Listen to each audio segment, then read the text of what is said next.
ఈ 2025 ఐపీఎల్లో points table చివరగా ఉన్న సిఎస్కే అండ్ ఎస్ఆర్హెచ్ మధ్య చిన్న చెపాక్ స్టేడియంలో మ్యాచ్ అయితే జరిగింది. ఇందులో సన్ రైజర్స్ హైదరాబాద్ తన 3వ విజయాన్ని అయితే సొంతం చేసుకుంది. అది కూడా 5 వికెట్ల తేడాతో గెలిచింది.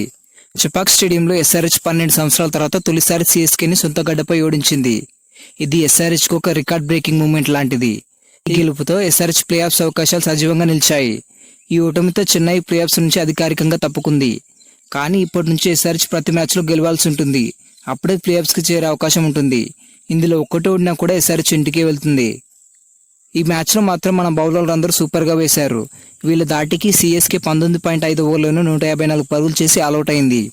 ముఖ్యంగా ఇందులో హర్షల్ పటేల్ 28 పరుగులు ఇచ్చి 4 వికెట్లు తీసుకుని సిఎస్కేని కోలుకోలేని దెబ్బ కొట్టాడు. అందుకే ఇతనికి player of the match award కూడా దక్కింది.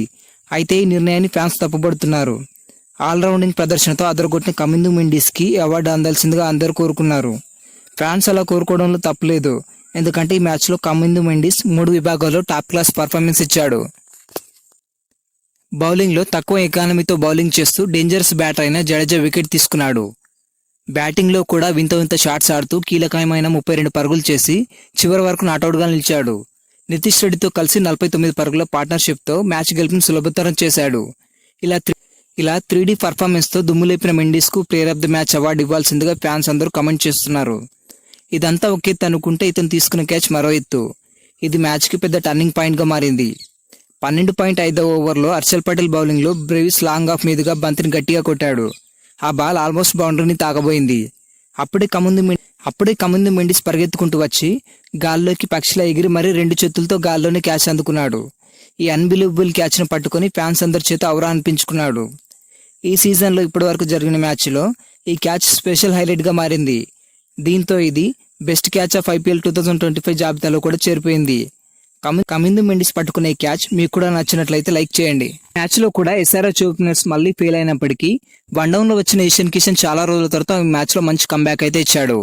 ఈ మ్యాచ్లో ఇతని టాప్ స్కోరర్గా నిలిచాడు. బ్యాటింగ్ ఆర్డర్ మార్చడం ద్వారా ఈ మ్యాచ్లో నంబర్ 6లో వచ్చిన నితీష్ కుమార్ రెడ్డి కమిందు మెండిస్తో కలిసి ఒక కాన్ఫిడెన్షియల్ న్యాక్ అయితే ఆడడం జరిగింది.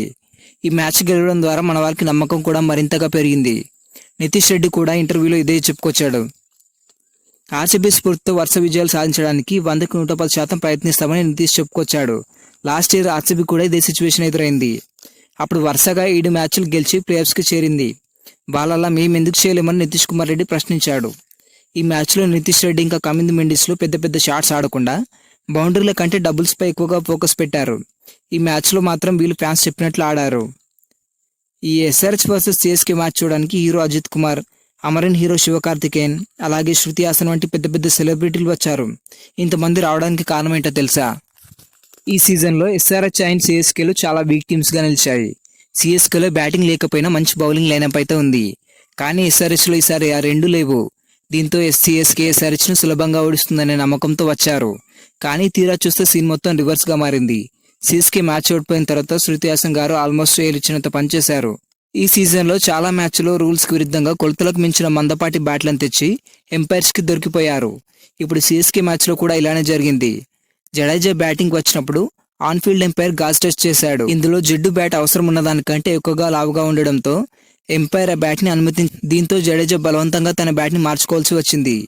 ఇలా జరగగానే కెమెరాలన్నీ సిఎస్కే డ్రెస్సింగ్ రూమ్ వైపు తిరిగాయి. జిడ్డు బ్యాట్ చెక్ చేయగానే ఆ వెంటనే ధోని కూడా ముందు జాగ్రత్తతో తన బ్యాట్ని స్వయంగా గాజ్ టెస్ట్ చేసుకొని ఏదో తేడాగా ఉండడంతో డ్రెస్సింగ్ రూమ్లోనే కాసేపు తన బ్యాట్ని శుద్ధితో కొట్టి సరిచేసుకున్నాడు. దీనికి సంబంధించిన ఒక వీడియో ఇప్పుడు వైరల్గా మారుతుంది. అంత చేసినప్పుడు కూడా ధోని 10 బంతులు ఎదుర్కొని కేవలం 6 పరుగులు మాత్రం సాధించాడు. ఎట్టకేలకు ఈ గెలుపుతో సన్ రైజర్స్ హైదరాబాద్ పాయింట్స్ టేబుల్లో ఆర్ఆర్ని వెనక్కి నెట్టి 8వ స్థానానికి చేరింది. ఎస్ఆర్హెచ్ తర్వాత మ్యాచ్ గుజరాత్తో ఉంది. అది కూడా వాళ్ళ హోమ్ గ్రౌండ్లో.